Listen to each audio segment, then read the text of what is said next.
Hello, once again, this is Inspiration Kolot. Welcome to my page, Inspiration Kolot. If you are new to my page, please follow so that every time I upload new videos, you'll be notified and be updated. Please consider my pronunciation because I am not good in English. I am a Bisaya or a Filipina. I want to share this with you, this very good article. Uh, from the Facebook page of Happy Thing. Credit to you. I do not know if you are the author of this article, but I must uh, credit credit this to you. Happy Thing, the Facebook page of Happy Thing. The title is that Facts About Workplace. Facts about workplace. Number one, your boss is not your friend. Regardless of how close you both are, learn to set professional boundaries. Number two, walls of ears. Be careful who you confide in at work. A listening ear could also be a flip part mouth. Number three, your employer is now concerned about results. How you get the job done is up to you. No excuses. Number four, there is always that one person or group of persons feeding the boss with happenings in the office. Some employees brief go beyond the official, except in work cultures where such act is expressly frowned upon. Be guided.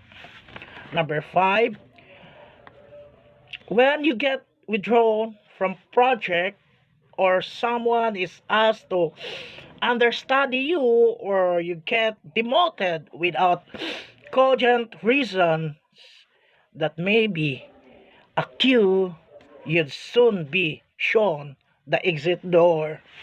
Number six, as much as you can, keep your private life away from colleagues. You might be under investigation for achieving some personal great feat without you ever knowing. Number seven, somebody your college may not even like you. It could be the way you look, dress, speak, your capabilities, accomplishments at work, your aura, or for some weird reason, and that is fine. Everybody cannot like you, so accept that. Number eight, pay attention to body language, tone, pitch, and pace of voice from your team members, colleagues, or your boss. They may provide important cues to what isn't expressly said. Studies have shown that emotions, likes and dislikes, are communicated via 38% paraverbal and 55% nonverbal. Only 7% are communicated via verbal communication. Number 9, there will always be that exceptional colleague who gets the job done, gets the recognition and praises. Don't let that feeling of disdain or inadequacy set in. See what the person is doing differently, how they do it, and learn. You'll become a better person. Be open to learning. Number 10, while the workplace should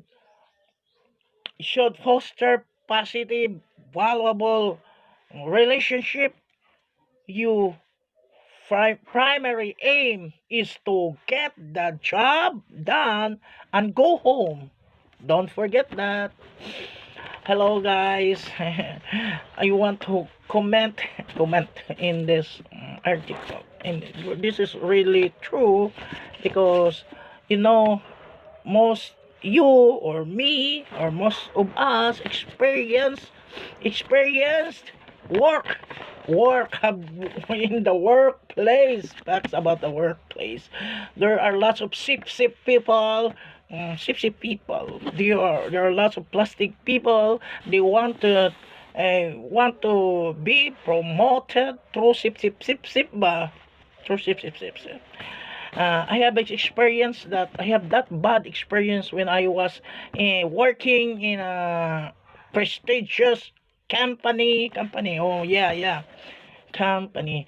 I thought that I will be promoted or be I thought I will be promoted. I expected that I'll be promoted because I have been working for many years in that company, and be promoted, or what is that, because kana bang magbisaya sa karejuta kana bang ma promoted lagi kanang, what I mean is that be regular in that job, because being regular, we daghan tag mga bisayon na lang sa niya, daghan tag ma benefits being a regular employee. But there comes mga sip there. So because I do not like sip because I want that yung makita yung trabaho ko ba being an employee. Because what's the use of being sip if your work, if your job, you are not competent of the job. That is why I exit I fired out myself. In short, kumalas ako sa company na yan. Ako'y nag-resign at wala nga akong ano ba, compensation while I was nag-resign ako ba. Kasi nag-resign, wala talaga akong makuha kasi I'm not a regular employee working there for almost 10 years. That is why sometimes being a sip